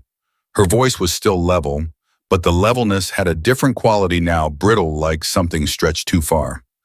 I understand exactly what I've gotten into, Ava said. The question is whether you understand what you've gotten into, because the man in that room has already transmitted the full record of what Whitmore has been doing. It's in motion now. Whatever you were sent here to prevent, you're too late. Harriet's face. The crack. Not a breakdown. Harriet Fulton was not a person who broke down, and Ava recognized that even now. But the crack was there. The recognition that the math had changed, that the window had closed, that whatever she had been calculating in those final seconds outside room 714 was now a calculation about something different. They'll come after him anyway, Harriet said. And now there was something almost like regret in it. Not for the choice she had made, Ava thought, but for the mechanics of it. The way a person who has been in a machine for too long can regret the machine's logic without being able to stop it. Whitmore has more people than Races knows about, more than your Marine knows about. You think one record stops this? No, Ava said honestly. I think it starts a process that stops this. And I think you know that once a process like that starts, the smart play is to be on the right side of it. She paused. You have information. Real information about the network, the scope, the people involved. That's worth something to the right people. Harriet looked at her. Are you offering me a deal? You're a nurse. I'm a person, Ava said, who is standing between you and a decision that you will not be able to walk back from. And I'm telling you that there is still a door on your left that isn't the one you came here to go through. The door to room 714 opened. Reyes stood in the doorway. He had come through from inside. James must have let him in, or he had a key, or he had been there waiting. He looked at Harriet Fulton with the expression of a man who has been patient for a very long time and is now finished with patience. Mrs. Fulton, he said, I think we should talk. Harriet looked at him. She looked at Ava. She looked at the tablet in her hands as though she were seeing it from a distance. Then she set it carefully on the wall ledge beside her, which was in its own way a more complete surrender than anything she could have said. Two of Rhea's people materialized from the end of the hall. They were professional and quiet about it, and Harriet walked with them without resistance, which told Ava everything about the kind of person she was, someone who, when the game was finished, knew it was finished. Ava stood in the hall for a moment after they had gone. She was breathing, fully, consciously, the way she had been taught to breathe in the aftermath of something. The specific technique that helps a nervous system understand it is no longer in immediate danger. James appeared in the doorway. He was upright, barely with effort and pain visible in the set of his jaw, but upright. The neck brace was in place, the IV pole beside him, and he was holding the door frame with his right hand in a way that said he was not going to fall, but he was also not going to pretend this was comfortable. You need to get back in bed, she said. Probably, he said. He looked at her with those weighted eyes. It was Fulton. Yes. How long did you know? Since about 1 in the morning, and she said, I wasn't certain. Now I am. He exhaled. It was a long, complicated sound relief and exhaustion, and something that was not quite grief, but lived near it. Whitmore trusted her because she had civilian cover, he said. She's been in that administrative role for 11 years. She had access to clinical protocols, credentialing, communication logs. She was the perfect inside position. He paused. She had the communication hold on my room authorized through a DoD liaison who reports to Whitmore. That's how the second asset got credentialed. Reyes has her now, Ava said. Reyes has the beginning of something, James said. Whitmore himself is still out there. Not for much longer, she said. You put the record in motion. He looked at her. Because of you. She shook her head. You had already decided. I just gave you a reason to decide tonight instead of tomorrow. He was quiet for a moment. Then quietly, my brother. Is he? I'm going to make a call in the next hour, she said. There are people who can put eyes on Danny without making it obvious. He'll be safe. She looked at James. But right now you need to get back in that bed before you fall down, and I have to actually do nursing things, which is what I'm supposed to be here for. The corner of his mouth moved. For the first time since she had walked into room 714, it moved into something that was fully a smile, brief, genuine, breaking across his face like something that had been waiting for a reason to arrive. Yes, ma'am, he said. She helped him back to the bed. She checked his vitals without being asked. His blood pressure was elevated understandably, and she made a note and adjusted the monitor alarm threshold and pulled the blanket to his chest. The way she had pulled it on, 100 patients on 100 nights with the care that was not performed and not strategic and was simply the thing that she was underneath everything else. Get some sleep, she said. You too, he said. She walked out of room 714 and pulled the door softly closed behind her. The Ward 7 hallway was quiet. The morning was starting to happen around the building. She could feel it more than hear it, the particular shift in energy that hospitals undergo as the night loosens its hold. Soon there would be food carts and family visitors and the full volume normal of a busy medical facility going about its work. She stood in the hall for a moment. Reyes found her there. He had the look of a man who had just finished something significant and was already thinking about what came next. Fulton is in custody, and he said. She's been separated from her devices. Her access to hospital systems has been suspended under a DoD security protocol. He paused. She's going to talk. She's already calculating what cooperation is worth. Good, Ava said. The record James transmitted reached its destination, he said. Whitmore is being picked up this morning. Coordinated. Multiple locations simultaneously so there's no window to warn anyone. He looked at her steadily. It's done, Collins. The core of it is done. She absorbed that. 7 people, she said. He understood immediately. Yes. 11 more wounded. Yes. That's what this was for. Yeah, he said. And for the first time since she had met him, the word carried something beneath the professional surface. Just briefly. Just enough. She nodded. She was not going to cry. She had not cried in a professional context in 5 years, and she was not going to start in a hospital hallway in San Diego. But she acknowledged it, the weight of those 7 names she didn't know, the 11.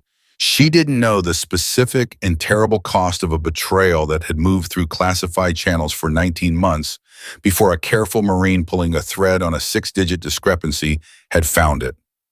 What about the hospital, she said. The staff, the patients. Is the threat picture clear? Clear for now, Reyes said. We'll have a security presence here for the next 48 hours while we map the full network, but the immediate threat is neutralized. The second asset, she said, the one the burner phone was communicating with. 4th floor administrator. In custody, he said, talking faster than Fulton. She exhaled. Okay, she said. Okay. Dr. Harmon appeared at the end of the hall. He had apparently not left the building. He had the tired, slightly rumpled look of someone who had spent the last 2 hours in a break room trying to make sense of information that kept expanding every time someone added to it. He saw Ava. He walked toward her with the purpose of a man who had something to say and had spent time figuring out how to say it. Collins, he said. She looked at him. She was tired. She was running on the tail end of a full night shift and the specific fuel of crisis, and she was in this moment not particularly interested in the conversation she suspected was coming. I've been here all night, he said. trying to understand what I was seeing, trying to figure out. He stopped. The man in 714. Is he safe? For now, she said, because of you. She didn't answer.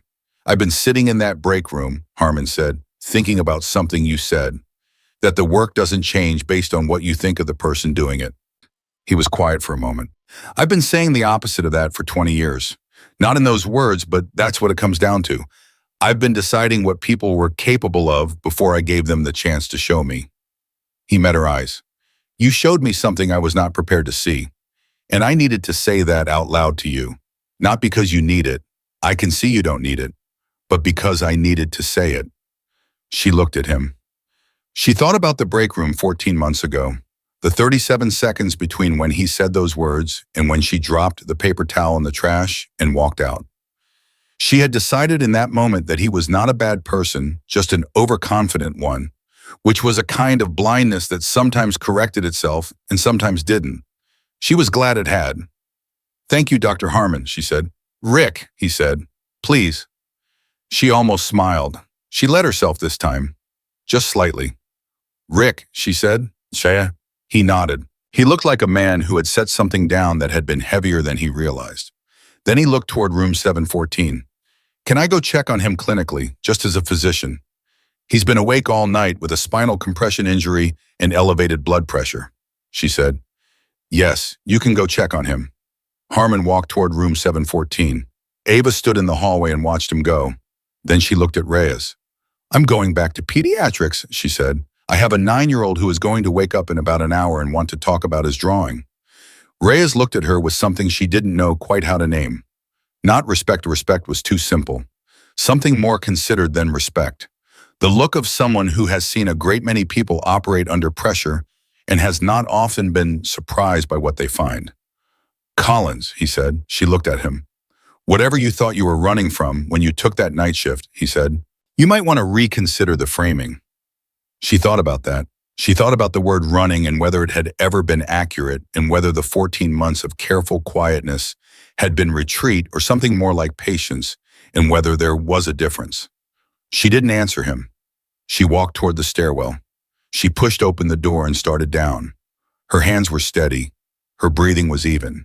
And somewhere in her chest, in a place she hadn't accessed in a very long time, something that had been held at a precise, controlled distance was beginning quietly and without ceremony to come back to life. She made it back to pediatrics at 6:22. The floor was in the quiet in-between state of a shift that was ending and a shift that hadn't fully begun, the particular suspension of a place catching its breath. The day nurses were trickling in, still carrying guanfi, still orienting to their assignments. The night staff was beginning the slow unwinding of 8 hours of sustained attention. Nobody noticed Ava come through the stairwell door. Nobody noticed that she had just come from a ward that had in the last 6 hours quietly become the center of something that would take federal investigators months to fully unravel. She went to the nurse's station and she sat down and she pulled up Marcus's chart and she read through the overnight notes in the precise, unhurried way she read everything. His vitals were clean. His pain markers were trending down. The surgical site was responding well. He was 9 years old and he had just had his appendix removed, and in a few days he would go home to his mother and forget most of this the way children forget hospitals, not completely, not cleanly, but with the merciful speed of people who have not yet learned to hold on to suffering. She put down the chart and looked at her hands on the desk. They were steady. They had been steady through all of it, through Danny Kowalski in the hallway, through the man with the wrong lanyard, through Harriet Fulton outside room 714, and the 41 minutes of James's voice, and the specific cold clarity of understanding that someone inside the building had been positioned to make a patient disappear. Through all of it, her hands had been steady. She had not always been sure that would be the case. When she had left the Army, one of the things she had carried out with her unexamined unspoken was the private question of whether what she had trained herself to become was something she could turn off, or whether it was simply what she was now all the way down, with no quieter version underneath. Whether the Ava who came back to Louisville to visit her mother and laughed at the right times on the phone and made coffee in the mornings and ran along the waterfront was real, or whether she was the performance and the soldier was what remained. 2 nights in this hospital had answered that question in a way that 3 therapists and 18 months of deliberate quietness had not. Both were real. Both had always been real. The question was never which one she was. The question was what she chose to do with both at the same time. She was still sitting with that thought when Marcus woke up.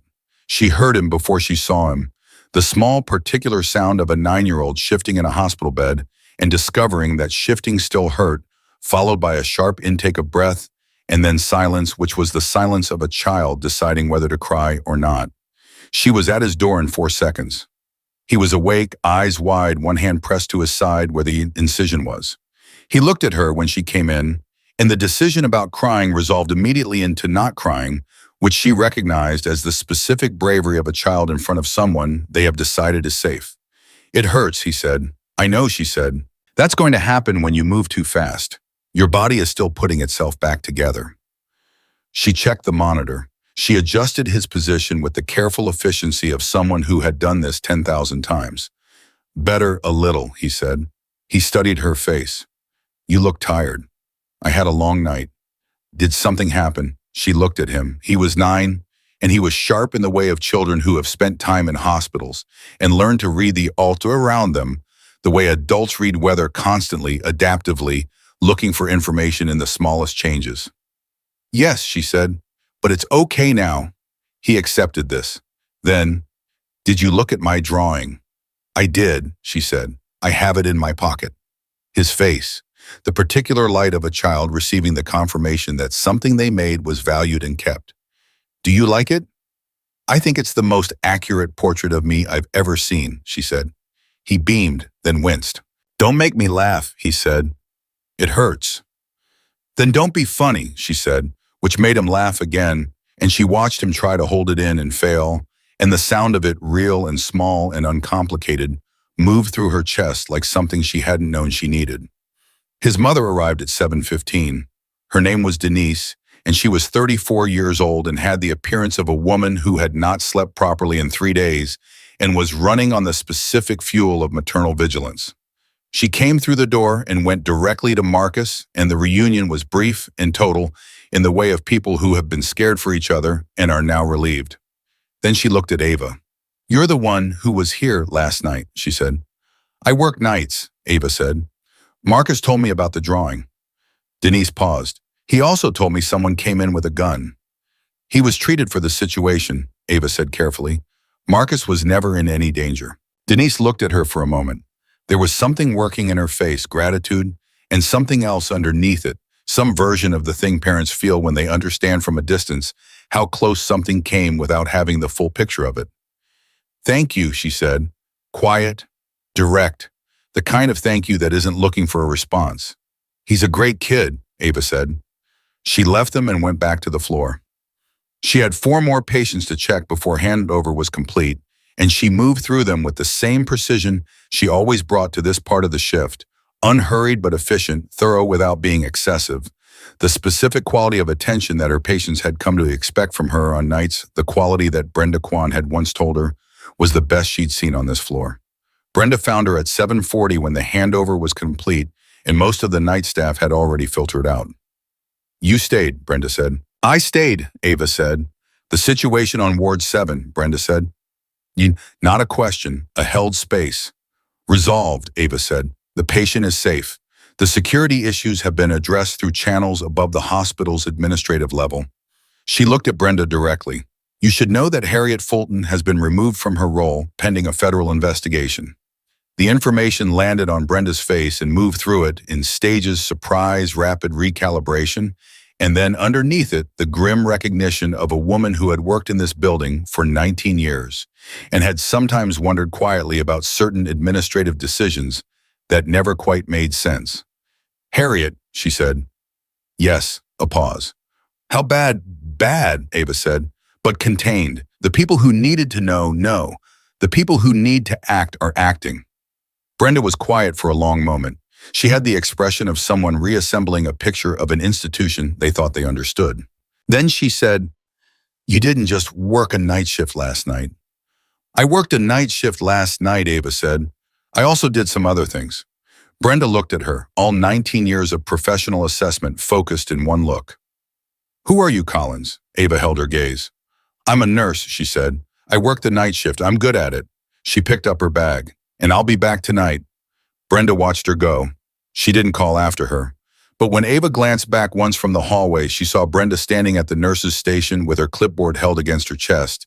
And on her face was an expression that Ava would not have been able to name precisely, but recognized anyway, the expression of a person who has just understood something large and is deciding to hold it carefully. She was almost at the exit when her phone rang.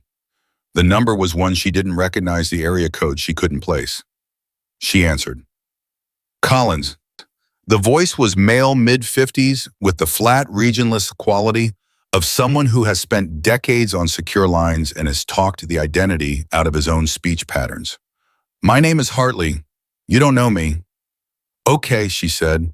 She pushed through the staff exit into the morning. The San Diego air was doing that particular warm salt thing it did on mornings when the marine layer hadn't come in. I work with a unit that doesn't have a public name, Hartley said. I've been briefed on last night's events, and I'm told you were central to what was achieved. A pause. I'm also told you hold an 18 Delta credential and 3 combat deployments, and that you've been doing night pediatrics for the last 14 months.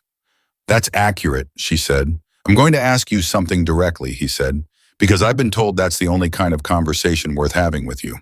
Also accurate. We have a position, he said. It's not military. It's not a return to anything you left. It's a joint structure role that doesn't exist on any organizational chart and doesn't require you to go anywhere or be anything other than what you appear to be. He paused. What you did in that hospital over the last 48 hours, the clinical access, the institutional credibility, the operational capacity, that combination is extraordinarily rare. We'd like it to continue being useful. Ava stood outside the staff entrance and looked at the morning. A car passed on the street beyond the parking structure. Someone was walking a dog. The specific, unremarkable texture of a city going about its morning, indifferent to what had happened inside the building behind her. I'd need full information before I agreed to anything, she said. Understood. I'd stay in my role. Night shift pediatrics this hospital. That's the design, he said, and I need 48 hours before I give you an answer. A pause. You have them. He gave her a number again from memory and hung up. She stood there for another moment. Then she walked to her car. She drove home. She made coffee. She sat at the kitchen table in the specific quiet of a person who has just come off a shift that contained more than shifts are supposed to contain, and she let the quiet be what it was. Outside, the morning was doing its ordinary things. The neighbor with the golden retriever came by again. A child on a bicycle. The mail carrier's truck at the far end of the block. She took Marcus's drawing out of her pocket and unfolded it and set it on the table in front of her. The purple crayon nurse with the hidden cape. The specific, confident theology of a 9-year-old who believed that the people who protected you carried the evidence of it somewhere on their person, even if it was invisible to most. She looked at it for a long time. She thought about James Kowalski and the 41 minutes of his voice and the medical tape on the bed frame, and the way he had said, my brother, with the exact same weight his brother had said the word in the hospital hallway 2 nights before. She thought about how a single name, Whitmore, had moved through systems and channels and secure lines and would continue moving until it arrived where it needed to arrive and did what it needed to do. She thought about 7 people whose names she didn't know, and 11 more in the particular arithmetic of betrayal, the way it compounds across time before anyone finds the discrepancy. She thought about Reyes and what he had said in the Ward 7 hallway. Whatever you thought you were running from, reconsider the framing. She thought about the framing. She had framed it as retreat. She had framed it as smallness, the deliberate choosing of less, the cultivation of a life that didn't reach too far in any direction and therefore couldn't be taken away, the way things that reach far can be taken. She had built the night shift in the pediatric ward and the 6-mile run and the crossword and the phone calls home into a kind of armor, and she had worn it for 14 months with the conviction that it was the same thing as peace. It wasn't peace. She understood that now. Peace was not the absence of capacity. It was not the suppression of what you were. Peace was what happened when what you were and what you did were the same thing when the work matched the person, when the button and the purpose were proportional and you could look at both clearly without flinching. She had been hiding in plain sight, and the hiding had cost her the thing she was hiding from losing. She folded the drawing back along its creases and put it in the small drawers side the kitchen table where she kept things she intended to keep. She slept 6 hours, the most she had slept in months. She dreamed about nothing she remembered. She woke at 2 in the afternoon to a text from a number she didn't have saved. It was 2 words, Danny's safe. She knew from the economy of it that it was Reyes, and she texted back 2 words in return. Thank you, and put the phone down. At 3:15, her phone rang again. This time it was a number she recognized, the hospital's main line, but from an extension she hadn't seen before. She answered. Collins? The voice was Dr. Harmon's. Ricks. She was still adjusting to the name. I hope I'm not interrupting. You're not, she said. I wanted to let you know James Kowalski has been moved to a secure facility for the remainder of his recovery. Reyes arranged it this morning. His medical file has been transferred. A pause. He asked me to pass something on before he left. She waited. He said to tell you the thread is pulled all the way through. She understood immediately. She sat with it for a moment. Thank you, she said. Collins, Harmon said, I've been doing some thinking about the department, about what happened and what it demonstrated about certain gaps in our emergency protocol. He paused. I'd like to set up a training session for the night staff, high-pressure situation management, de-escalation threat assessment, the kind of material that isn't covered in standard nursing coursework. Another pause. I'd like you to lead it. She was quiet for a moment. As a nurse, he said carefully, speaking from a nursing perspective, no need to frame it as anything else. She thought about Derek's shaking hands. She thought about Sylvia's 19 years of composure and the way she had picked up the phone without being asked. She thought about the specific bravery of ordinary people in extraordinary moments and about what it would have meant for Derek, for Greta, for all of them to have had more than instinct and luck to work with when a man came through those doors with a gun. I'll need to design the curriculum myself, she said. Of course. And I want it done quarterly, not as a one-time event. Agreed, he said without hesitation. And it should include the security team, she said. They're the first point of contact, and they need to be part of the same protocol framework, not operating on a separate track. I'll arrange it, he said. I should have done this years ago. She let that land without comment, which was a kindness. I'll have an outline ready by the end of the week, she said. Send me the scheduling contact. She hung up. She sat in the quiet of her kitchen for another moment. Then she got up and poured the remaining coffee down the drain and made a fresh pot and stood at the window while it brewed, watching the afternoon do its afternoon things on the street below. She thought about the outline. She was already building it, not in a deliberate sit-down with a notebook way, but in the background, processing way her mind had always worked, the way it cataloged and sorted and assembled without being asked. She knew what the training needed to cover. She knew what the gaps were. She had identified them in real time over 2 nights. And she could translate that into language and exercises that would mean something to people who had never held a weapon and never would, but who worked in a building where the most vulnerable people in the city came when they were at their most exposed. That mattered. It mattered as much as anything she had done in any of the 3 countries she couldn't name in documents that didn't officially exist. It mattered in a different way, smaller in scope, more immediate in contact with the faces attached and the names known, and the possibility of looking someone in the eye 3 months later and seeing that they had carried something forward. She had not understood that when she came here. She had come for the quiet.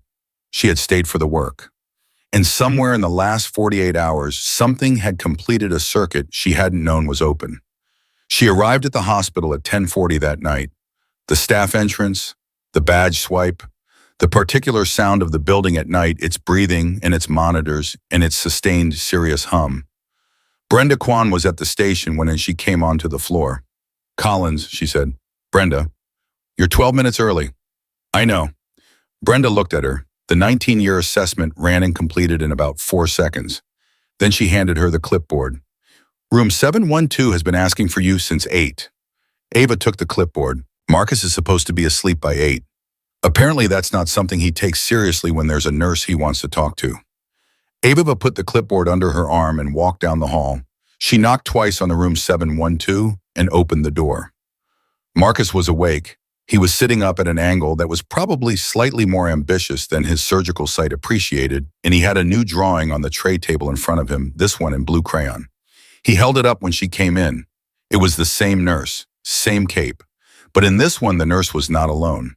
There was a figure in a hospital bed beside her, and another figure in the background, and the nurse was standing between them with both arms slightly out, which was in the theology of a 9-year-old's crayon, the posture of someone who was holding the space.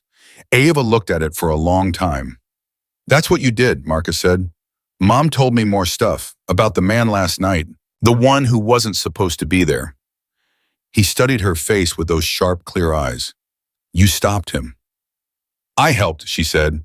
Same thing he said with the absolute certainty of 9. She looked at the drawing, at the figure standing between, at the arms slightly out. "Can I keep this one too?" she said. He beamed. "I made it for you." She took it. She folded it and put it in her pocket next to where the first one had lived all night. Then she checked his vitals and straightened his blanket and told him to go to sleep, which he protested and then complied with because children in the end know when they are safe. She walked back out to the floor. Derek was there starting his shift. He saw her and straightened the way he had started to do, not snapping to attention, nothing performed, just the particular realignment of someone who has recalibrated what the presence of another person means. "Ava," he said. "Derek." She handed him the clipboard with his assignment breakdown. "Caleb in 708 needs his fluid chart updated. He's been lying about how much he's drinking." "How do you know?" "Because he's 17 and bored, and the only thing he has agency over right now is minor acts of defiance." She held Derek's gaze. "Go talk to him, not about the chart, just talk to him. He'll drink more if he doesn't feel like drinking is something being done to him." Derek looked at her. "You got that from one conversation?" "I've had a lot of conversations," she said. "Go." He went. Sylvia from Ward 7 called the nurse's station at 11:45, which surprised Ava because Sylvia had never called a different floor before in the 14 months Ava had worked here. She picked up on the second ring. "Collins," Sylvia said, "I wanted to say something." "Okay." "What you did last night, both nights." A pause. The particular pause of someone who speaks carefully and means it. "I've been in this building 23 years. I have seen a great many things come through these halls. I have never seen anyone do what you did." Another pause. "I don't know what to call it." "Nursing, Rowan," Ava said. A beat. And then from Sylvia, unflappable 23-year veteran. Sylvia, a sound that might have been a laugh. "Yes," she said. "I suppose it was." "Good night, Sylvia." "Good night, Collins." She put the phone down and went back to the floor. At 2 in the morning, she was at the nurse's station updating charts when she felt the particular quiet of the building settle around her, the deepest hour, the hour when even hospitals breathe slowly. She was not tired. She had slept her 6 hours, and she was here and she was present, and the floor was calm and her patients were sleeping. Marcus was sleeping. Caleb was sleeping, having drunk the full amount documented by a slightly sheepish Derek at midnight. All of it was ordinary and specific in hers. Her phone vibrated. A message from the number Hartley had given her. 3 words: Whitmore in custody. She looked at the 3 words for a long moment. She thought about 7 names she didn't know. She thought about 11 more. She thought about 19 months and a 6-digit discrepancy, and a Marine who pulled threads and ended up in a neck brace in a ward that someone thought was a safe place to silence him. She put the phone in her pocket. She picked up her pen. She went back to the chart. She wrote with the same precision she always wrote, in the same careful hand, documenting the small and significant facts of the people in her care, their blood pressure and their fluid intake, and their pain scores and their overnight progress, the granular, essential record of a body working to heal itself under the watch of someone who had chosen to be there. Outside, San Diego was doing what San Diego does at 2 in the morning, breathing, dreaming, existing in the particular combination of ocean and city and military and ordinary life that made it unlike anywhere else she had ever been stationed. She was part of it now, this specific place, not hiding in it, not performing a version of herself that fit inside it. Just here in it, doing the work that was hers to do with all of what she was brought to bear on all of what the job required. She had come here looking for quiet. She had found something better purpose that didn't require her to be less than she was work, that used everything she had, and a floor full of people, patients and colleagues, and a 9-year-old with a purple crayon who needed exactly the version of Ava Collins that actually existed. The night stretched ahead of her. The monitors beeped their steady rhythms. The building breathed. And Ava Collins, night shift nurse, Green Beret, medic, the woman who had walked toward a loaded gun and talked a man back from the edge and held a position in a hallway and pulled a thread all the way through. Ava Collins picked up her pen and kept working because the work was never finished, and she was exactly where she was supposed to be.